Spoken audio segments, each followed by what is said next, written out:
Hey, what's up, everyone? I know, the ceiling. Don't say that line because that's my line.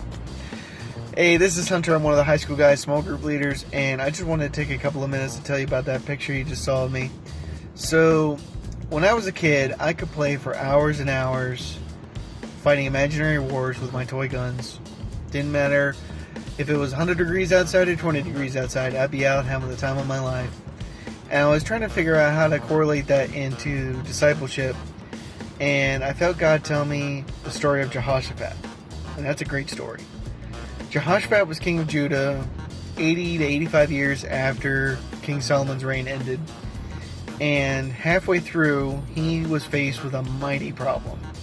Several of the neighboring kingdoms had formed an army against him, wanting to wipe him out. And so Jehoshaphat started mourning, fasting, and praying. And he gathered the entire population of Judah together, and they prayed, asking God for deliverance. And God came through.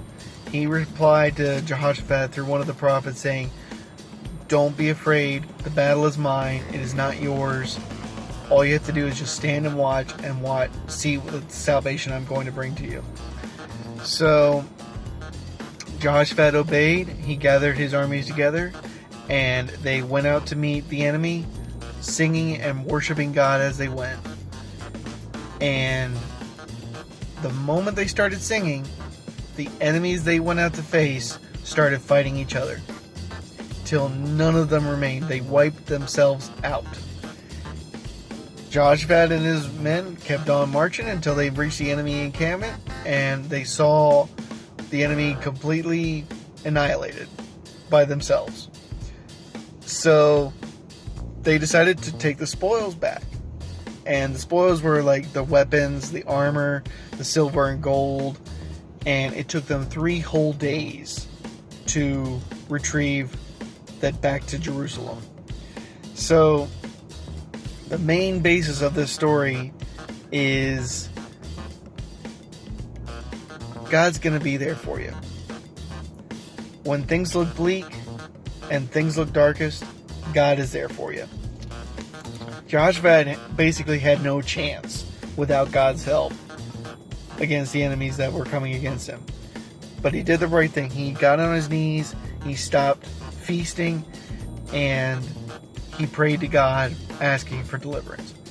And that's when God always shines the best. When we finally figure out that we cannot do this on our own, God will instantly come to our aid and will deliver us from our afflictions.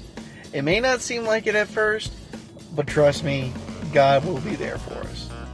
So I hope that encourages you. That story is found in 2 Chronicles chapter 20. Those particular verses are 15 through 17.